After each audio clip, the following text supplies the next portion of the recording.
Hello students, how are you all preparing for board exams? Yes, मैं जानता हूँ आपने 10वीं क्लास के इस वीडियो को जो हमने दिया था सैम्पल क्वेश्चन पेपर वो एंजॉय कर लिया होगा और 12वीं क्लास के बच्चों ने 12वीं का आप देखेंगे अभी ये चेतना का फाइल PDF है।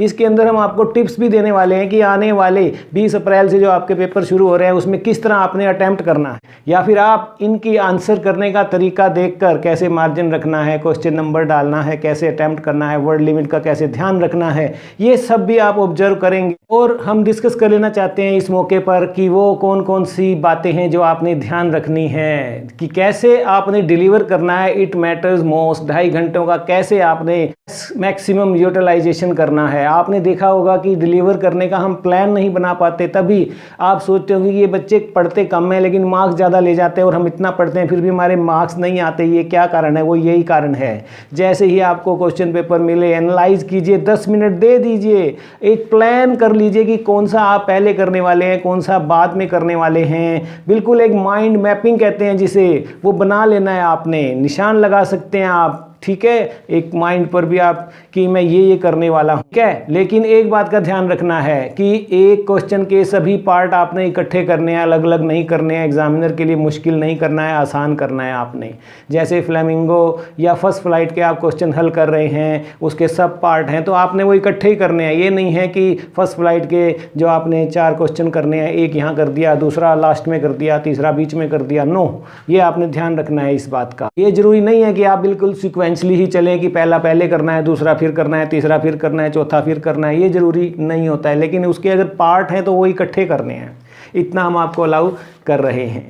और किन बातों का ध्यान रखना है आपने? वर्ड लिमिट का आपने टू द पॉइंट लिखना है। अगर 2 मार्क का क्वेश्चन है तो 30 to 40 वर्ड्स में ये फाइल आप देख रहे हैं चेतना की, बिल्कुल उसने ध्यान रखा है। अगर 5 मार्क का उसने क्वेश्चन लिखा है तो 100 वर्ड्स के आसपास ही वो रही हैं, आप देखेंगे, ऑब्जर्व करेंगे। तो इन बातों को आपने भी ध्यान रखना है। ये बोर्ड में देखा जाता है, क्योंकि जितना आप ज़्यादा लिखेंगे, बिना बात पे लिखते जा रहे हैं, तो उतनी ही आपकी गलती भी जो है पॉसिबिलिटी बढ़ती जाती है। आप टू द पॉइंट रहें, जितना पूछा है उतना ही लिखें, stick to the word limit. ये देखना है 10% आप प्लस माइनस कर सकते हैं, मार्क्स नहीं कटेंगे, वरना मार्क्स कटने लग जाते हैं। 2 का है तो उस हिसाब से आंसर लिखिए, 5 का है तो उस हिसाब से आंसर लिखिए।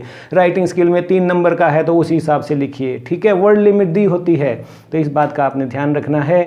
और आपने देख लेना है, इस बार, पिछली बार आपका 3 घंटा मिला करता था, इस बार आपको 2.5 घंटे मिल रहे हैं। लेकिन एक अच्छी बात यह है कि 40 मार्क्स के तो MCQs हैं, तो आप 2.5 घंटे को भी आपने प्लान कैसे करना है कि मैं 40 MCQs को 1 घंटे में जो है करूँगा हल। ये टारगेट होना चाहिए हमारा। और बाकी 1.5 आवर को आप दे सकते हैं, बाकी जो लिटरेचर है और राइटिंग स्किल सेक्शन में आप दे सकते हैं। इस तरह से आप जो है अपना इसको प्लान करेंगे 2.5 घंटों को। इस तरह से आप जो सैम्पल क्वेश्चन पेपर दिया है इसी को हल करके देख लीजिए आप कि क्या आप MCQs 40 जो हैं 1 घंटे में हल कर पा रहे हैं और बाकी 1.5 घंटे में बचा हुआ 40 मार्क्स का राइटिंग स्किल और लिटरेचर हल कर पा रहे हैं। तो यहीं से आपका टेस्ट हो जाएगा। ये टिप्स हैं आपके लिए।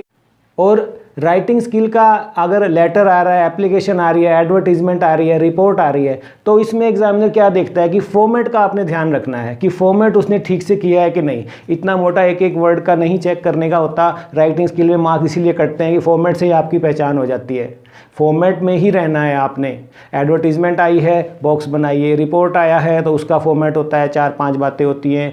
और लेटर होता है, उसकी heading, salutation, body, subscription, ending, signature, ठीक है। तो इन बातों का आपने फॉर्मेट का जरूर आपने ध्यान रखना है। मेरे बड़े अच्छे वीडियो बने हुए हैं हर राइटिंग स्किल सेक्शन पर, उनको आपने देख लेना है। और हैंड राइटिंग आपने अच्छी रखनी है, बिल्कुल। इंग्लिश का है, लैंग्वेज है, हैंड राइटिंग का तो अपना ही इंप्रेशन होता है। और इसके अलावा जब आप के पास समय बच गया है तो आप मेन पॉइंट्स को अंडरलाइन भी कर सकते हैं। हेडिंग बना रहे हैं उसको अंडरलाइन कर दीजिए पेंसिल से, उसके बाद सारे को रीड करें तो मेन पॉइंट्स को हाईलाइट कर दीजिए ताकि एग्जामिनर का वहाँ पर ही नज़र जाए और वो मार्क्स फैचिंग रहता है, ठीक है। तो इस तरह से इन टिप्स का आप ध्यान रखेंगे। अभी मैं चुप करता हूं बोलना, लेकिन मैं कहना चाहूँगा मेरे चैनल को सब्सक्राइब कर लें ताकि इस तरह के जो हैं एग्ज़ाम डेज़ के वीडियोस आपके पास बहुत आने वाले हैं, वो आपका नोटिफिकेशन अपने आप मिल जाया करेगा। तो चलिए अभी मैं आई एम गोइंग। सर आ जाइए व्हाट्सएप पर आ जाओ या फिर टेलीग्राम पर आ जाओ। 9466707359 ये हमारे नंबर हैं।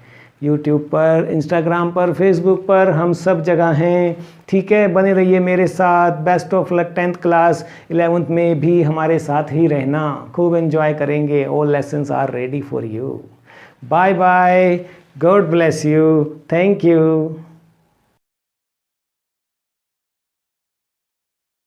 90 students donated blood in the 90 student ठीक है, तो रिपोर्ट होती क्या है, ठीक है, फुल ही इम्प्रेस हो जाए, ठीक है, चेतना, ठीक है, लिखनी होती है हमें सारी चीज़, ठीक है, बंद कर और वो ठीक है, ये सब चीज़ें। तो यहाँ पे आएगा बाय वूम, कौन लिख रहा है, report by Anil.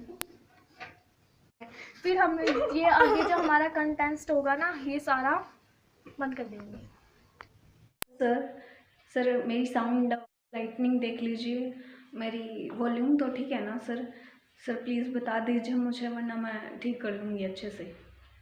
Thank you sir. Good और माई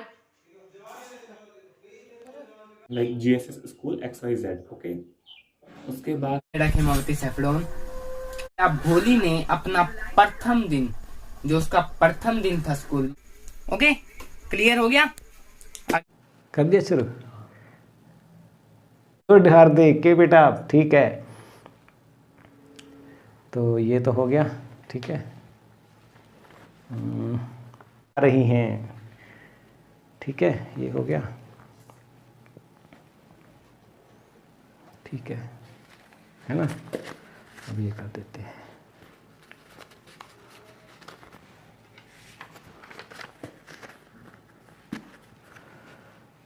और हम